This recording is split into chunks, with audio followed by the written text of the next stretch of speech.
Doctor Dharmendra Barara जी मंच पे आउण ते अपने विचार रखें। धन्यवाद सर। जो बोले सोनिहाल, जय जवान, किसान मजदूर महिला एकता जिंदाबाद। हम सबके लिए परम आदरणीय सरदार बलदेव सिंह सिरसा जी, मेरी सारी सरदारी, आवाज नहीं आ रही, मेरी सारी सरदारी और यहां मौजूद सभी बुजुर्गों को मेरा हाथ जोड़कर प्रणाम। बहुत सारे वक्ताओं ने आपके सामने बात रखे और बताया कि किस तरह से 7.5 महीने से किसान दिल्ली के सारे बॉर्डरों पे बैठ करके आपकी फसलों और नस्लों की लड़ाई लड़ रहा है। ऐसा कैसे हो सकता है कि देश की आवाम, वो आवाम जिसके टैक्स के पैसे से ये राजा अपनी गाड़ियों में चलता है, जिसके टैक्स के पैसे से ये सारी ऐश कर रहा है, वो आदमी अपने मालिक की आवाज ना सुने। ये केवल तभी संभव है या तो इस आदमी के ऊपर सबसे ऊपर कहीं और से दबाव है, या इसको ये मालूम है और ये चाहता है कि ये लोग यहां बैठे रहें। अगर हम लोग यहां बैठे रहें, हमारे यहां बैठे रहने के बाद हमारे पीछे से ये क्या कर रहा है, क्या हम इसके ऊपर निगरानी रख रहे हैं? जिस तरीके से इस आदमी ने अपने देश के वो सारे संस्थान जो कभी हमारे बुजुर्गों ने अपनी जमीनें दान दे करके बनाए थे, जिस प्रकार से हमारी पंचायतों की वो जमीनें दान करी थी, और वो सारे संस्थान, चाहे वो सरकारी स्कूल हो, सरकारी अस्पताल हो, BEL, HAL, SAIL, LIC, BSNL, HPCL, BPCL, air India, railway, airport, सब कुछ तो बेच दिया इस आदमी ने। इधर तो हम लोगों को उलझा रखा है इन किसानी कानूनों में, उधर से उलझा रखा है पूरे देश की आवाम को इस फर्जी बीमारी में। ये कानून आए जून 2020 में और मार्च 2020 के अंदर इस आदमी ने सारे देश की आवाम को घरों के अंदर कैद कर दिया।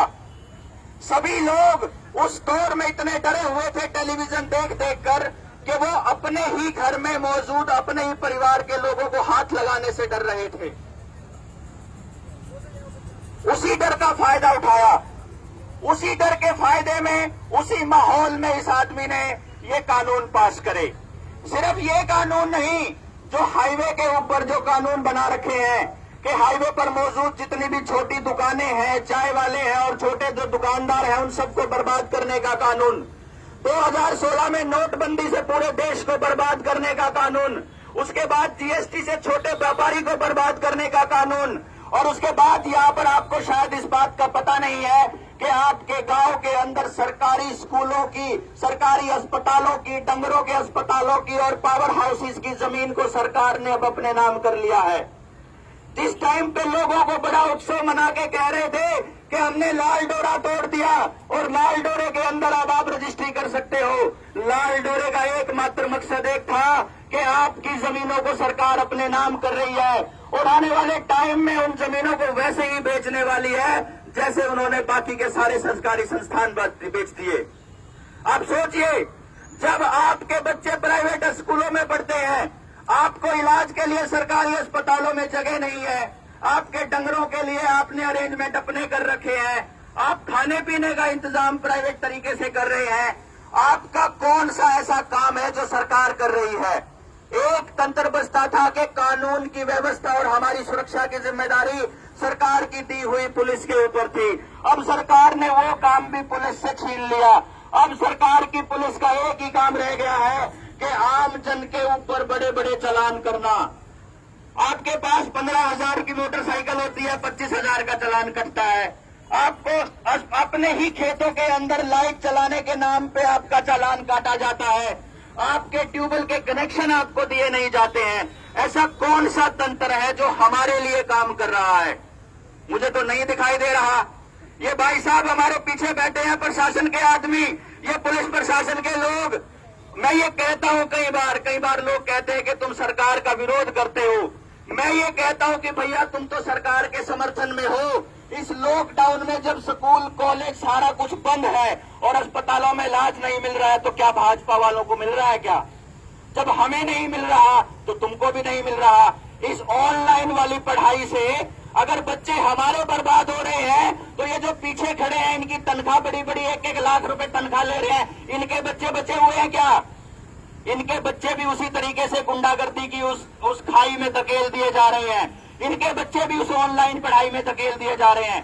1.5 करोड़ बच्चा 12वीं पास करता है हर साल, 1.5 करोड़ बच्चा, और स्कूलों में पढ़ रहे हैं करीब करीब 25-30 करोड़ बच्चे।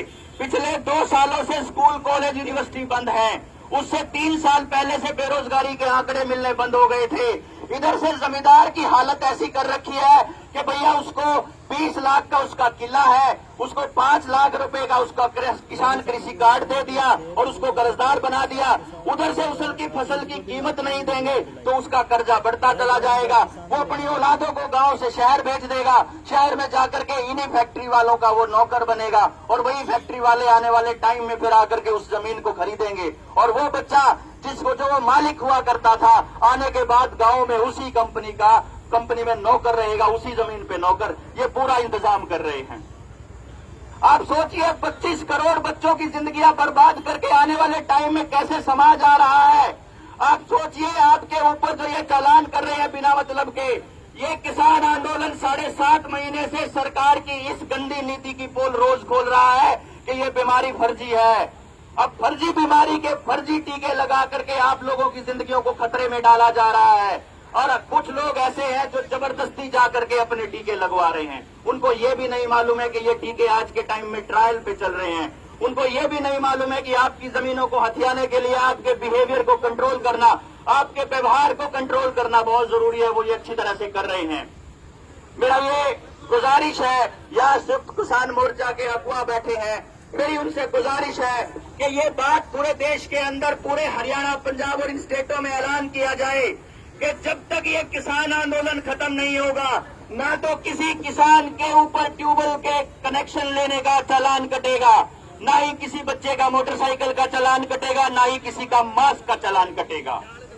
क्या कहते हो आप लोग इसके अंदर?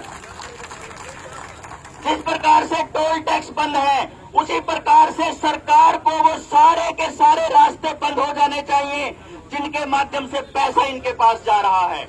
टोल टैक्स पिछले 7 महीने से अगर बंद है तो इन टैक्स वालों को कोई फर्क नहीं पड़ रहा है। ये क्या करेंगे? अपने 7 महीने आगे बढ़वा लेंगे। जिस टाइम पे हम लोग टोल टैक्स खोलेंगे, ये तो अपना कॉन्ट्रैक्ट 7 महीने आगे बढ़वा लेंगे। तो जिस प्रकार से आप लोगों को हमारे ऊपर हुक्म चलाना है, आपको हमारे ऊपर राज करना है, तो उसका एकमात्र तरीका ये है कि हम मालिक हैं, इनको पता होना चाहिए, और मालिक को बीच रास्ते में ना रोका जाए जब तक मालिक तुमको परमिशन ना दे। आप में से कितने किसान, कितने मेरे अगुआ, मेरे काका ताई इस बात के साथ समर्थन में हैं? तो ये आप लोगों को इस बात का आह्वान और इस बात की गुजारिश और इस बात की रिक्वेस्ट है कि आने वाले वक्त में किसी भी पुलिस वाले के लिए, किसी भी पुलिस वाले को ये बताया जाए कि अभी चालान भुगतने का टाइम चला गया, अब किसी ट्रक वाले का बड़ा चालान नहीं होगा, अब आने वाले टाइम में हम मास्क का चालान नहीं कटवाने वाले हैं। और एक और चीज मैं आपको बताऊं, ये कॉलेज और यूनिवर्सिटी इसलिए नहीं खोल रहे कि हमारे जो युवा हैं, जो नौजवान ताकत है, वो नौजवान ताकत सड़कों पर उतर आएगी। और हम लोगों ने ये सोच रखा है कि जैसे 2016 में आंदोलन हुआ था हरियाणा के अंदर, उस आंदोलन में हमारे बच्चों के ऊपर केस हुए थे और वो अकेले पड़ गए थे। आज मैं आप लोगों को बता दूं, क्योंकि 7.5 महीने से मैं भी किसान नेताओं के साथ सिरसा जी के चरणों में हम भी सेवा कर रहे हैं, किसान आंदोलन के अंदर लगे हुए हैं, कि आज के टाइम में कोई भी किसान का बच्चा अकेला नहीं होगा सबका मुकदमा लड़ने के लिए, कि संयुक्त किसान मोर्चा के पास अपनी एक लीगल सेल है। इसीलिए बिना इस बात की परवाह किए कि आने वाले टाइम में अगर हमारे बच्चों के ऊपर मुकदमे होंगे तो कौन हमारा मुकदमा लड़ेगा, हमारे पास मुकदमे लड़ने वाले वकीलों की फौज है। मैं आप लोगों से गुजारिश करता हूं कि गांव में अपने युवाओं को बाहर निकालिए और इस आंदोलन के अंदर शामिल कीजिए कि आओ और लड़ाई को लड़ो। क्योंकि जब तक ये लड़ाई उन नौजवानों की लड़ाई नहीं बनेगी, 65% पॉपुलेशन, 65% जनसंख्या हमारी नौजवानों की है।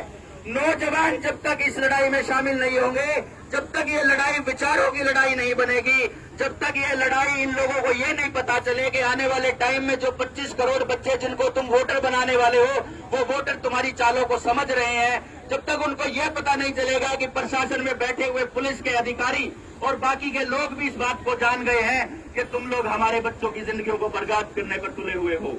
ये काले कानून तो इनको वापस लेने ही पड़ेंगे, साथ के साथ इनको वो कानून भी वापस लेना पड़ेगा जो आंदोलनकारियों को आर्थिक रूप से कमजोर करने के लिए और उनको तोड़ने के लिए बनाया गया है। पहले हम लोग आंदोलन करते थे, हमारे लोगों को जेलों में ठोक देते थे, लेकिन इन्होंने एक ऐसा इंतजाम कर दिया, एक श्रम एक कानून लेकर के आए हैं, एक नया क्षतिपूर्ति कानून, जिसके अंदर ये जो किसान कानून में जितने किसान कानूनों की लड़ाई और किसान आंदोलन में जितने लोग लगे हुए हैं, सबके नाम नोट कर रखे हैं सरकारों ने। अगर ये लड़ाई हम लोगों ने हार गए, अगर ये लड़ाई में हम लोग पीछे हटे, तो आने वाले वक्त में ये सबके ऊपर जुर्माने लगा लगा करके हमको जेलों में ठोकने वाले, क्योंकि इनका एकमात्र लक्ष्य है, एकमात्र उद्देश्य है कि पैसों से इन लोगों को तोड़ा जा सकता है। जेलों में जाएंगे, ये भगत सिंह की औलाद है, ये करतार सिंह सराभा की औलाद है, ये अपनी बलि देने से, ये अपना बलिदान देने से, ये फांसी पर चढ़ने से और जेलों में जाने से नहीं डरते हैं। तो इन्होंने सोचा कि आने वाली पीढ़ियों को कमजोर करने के लिए इनको आर्थिक रूप से कमजोर करना जरूरी है, इसीलिए आपकी कमर तोड़ी जा रही है, इसीलिए किसान को फसलों के दाम नहीं मिल रहे, इसीलिए आपके ऊपर भारी भरकम जुर्माने लग रहे हैं, इसीलिए आपका इलाज सरकारी अस्पतालों में नहीं होता, इसीलिए आपको अपने बच्चों के पढ़ाई के लिए प्राइवेट स्कूलों और ट्यूशनों के ऊपर निर्भर रहना पड़ता है। यही कारण है कि प्लान तरीके से जिस प्रकार ये आपको बर्बाद करने पर तुले हुए हैं, अब आपकी ड्यूटी है कि प्लान तरीके से इनके इन षड्यंत्रों का पर्दाफाश करें और अपने नौजवानों को इस लड़ाई के अंदर शामिल करें और ज्यादा से ज्यादा गांव के अंदर उन